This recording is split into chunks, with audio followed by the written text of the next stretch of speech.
Price Lord மக்களே, இன்னைக்கு உண்டான வேதவசனம் லூக்கா 5ஆம் அதிகாரம் 1 முதல் 6 வரை. பின்பு அவர் கெனேசரத்து கடல் அருகே நின்றபோது திரளான ஜனங்கள் தேவ வசனத்தை கேட்கும்படி அவரிடத்தில் நெருங்கினார்கள். அப்பொழுது கடற்கரையிலே நின்ற 2 படகுகளை கண்டார்.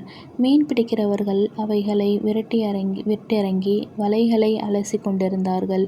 அப்பொழுது அந்த படகுகளில் ஒன்றில் ஏறினார். அது சீமோனுடையதாயிருந்தது. அதை கரையிலிருந்து சற்றே தள்ளும்படி அவனை கேட்டுக்கொண்டு அந்த படவில் உட்கார்ந்து ஜனங்களுக்கு போதகம் பண்ணினார். அவர் போதகம் பண்ணி முடித்த பின்பு சீமோனை நோக்கி, ஆழத்திலே தள்ளி கொண்டு போய் மீன் பிடிக்கும்படி உங்கள் வலையிலே போடுங்கள் என்றார். அதற்கு சீமோன், ஐயரே, இராம் முழுதும் நாங்கள் பிரயாசப்பட்டு ஒன்றும் அகப்படவில்லை. ஆகிலும் உம்முடைய வார்த்தையின்படியே வலையை போடுகிறேன் என்றான்.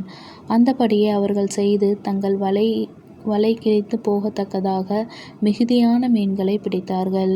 ஆமென்.